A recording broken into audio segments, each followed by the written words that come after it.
কুষ্টিয়ায় নিখোঁজের ৩ দিন পর পদ্মার চর থেকে মিলন হোসেন নামের এক যুবকের ৯ টুকরো মরদেহ উদ্ধার করেছে পুলিশ। এ ঘটনায় কুষ্টিয়া জেলা ছাত্রলীগের বহিষ্কৃত সহ সভাপতি এসকে সজীব সহ ৫ জনকে আটক করেছে আইন শৃঙ্খলা বাহিনী। আটকদের সাথে নিয়ে শুক্রবার রাতভর অভিযান চালিয়ে শনিবার সকাল ৮টার দিকে পদ্মার চরের ৪ স্থানে পুঁতে রাখা মিলনের ৯ খণ্ড মরদেহ উদ্ধার করে পুলিশ। এমন নৃশংস হত্যাকাণ্ডে জড়িতদের সর্বোচ্চ শাস্তি চায় নিহতের পরিবার। কুষ্টিয়া থেকে নাহিদ হাসান তিতাসের রিপোর্ট।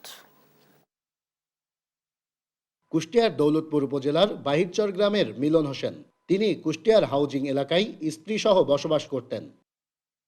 গত ৩১শে জানুয়ারি রাতে মিলনকে মোবাইল ফোনের মাধ্যমে কুষ্টিয়া জেলা ছাত্রলীগের বহিষ্কৃত সহসভাপতি এসকে সজীব বাড়ি থেকে ডেকে নিয়ে যায়। এরপর দীর্ঘ সময় অতিবাহিত হলেও মিলন বাড়িতে না ফেরায় তার স্ত্রী কুষ্টিয়া মডেল থানায় সাধারণ ডায়েরি করে। এর সূত্র ধরেই পুলিশ এসকে সজীব সহ ৫ জনকে আটক করে। আটককৃতদের দেওয়া তথ্য অনুসারে তাদের সাথে নিয়ে শুক্রবার রাতভর অভিযান চালিয়ে শনিবার সকাল ৮টার দিকে কুষ্টিয়ার হরিপুর এলাকায় পদ্মা নদীর চরের ৪ স্থান থেকে ৯ খণ্ডিত মিলনের মরদেহ উদ্ধার করে পুলিশ। একটা ব্যক্তিকে অনেক টুকরা করে জায়গায় জায়গায় পুঁতে রেখেছে, পুলিশ এসে এখান থেকে তাদের লাশ উদ্ধার করলো। বা এইভাবে যদি যেই এই ঘটনাগুলো ঘটায় থাকুক, আমরা তার দৃষ্টান্তমূলক শাস্তি দাবি করি। এ ঘটনায় শোকের মাতম চলছে মিলনের পরিবারে। কোনোভাবেই মেনে নিতে পারছে না এমন নৃশংস হত্যাকাণ্ড। আমি কিনে বাঁচবো, আমি আমার স্বামীর লাশের বিচার চাই। ফোনের পরে ফোন দিয়ে যাচ্ছে, কিন্তু ফোন রিসিভ হয় না। পরে লোকেশন ওই যে কুমারগাড়া বলে একটা জায়গা, ওখানে লোকেশন পুলিশ পাই। তো তাৎক্ষণিকভাবে আমরা পুলিশের শরণাপন্ন হই।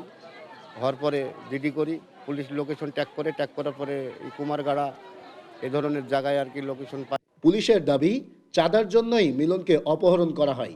চাঁদা না পেয়ে তাকে হত্যা করেছে অপহরণকারীরা। আর এক বন্ধু তাকে তার বাসা থেকে ডেকে নিয়েছে। তো সেই সূত্র ধরে আমরা সজীব নামে একজনকে গ্রেপ্তার করি। প্রাথমিকভাবে গ্রেপ্তার করার পর তাকে জিজ্ঞাসাবাদ করার পর সে সহ আরও ৭-৮ জন মিলে মিলনকে টাকার দাবিতে মারধর করে মেরে ফেলেছে, এরকম একটা তথ্য আমরা পাই। মেরে ফেলার পর তার লাশ পদ্মার চরে কোথাও গুম করে রেখেছে, এরকম একটা সংবাদ আমরা পেয়ে কালকে রাত থেকে অভিযান শুরু করি। যদিও পরিবার বলছে নিখোঁজের পর থেকে চাঁদা দাবি করে কোনো ফোন তারা পাননি। এটাকে পরিকল্পিত হত্যাকাণ্ড উল্লেখ করে দায়ীদের দৃষ্টান্তমূলক বিচার চান তারা। আমি এটা বলছি যে আমার ভাই যদি কোনো খারাপ কাজের সাথে জড়িত হয় সেটা আইন বিচার করবে, কিন্তু আমার ভাইকে আপনারা ফেরত দেন, মাইরেন না।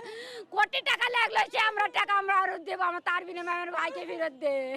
সভ্য সমাজে এমন নৃশংস হত্যাকাণ্ডের ঘটনায় হতবাক জেলাবাসী। আর এমন ঘটনায় পুলিশের ভূমিকা নিয়েও প্রশ্ন তুলছেন মিলনের পরিবার। নাহিদ হাসান তিতাস, দেশ টিভি, কুষ্টিয়া।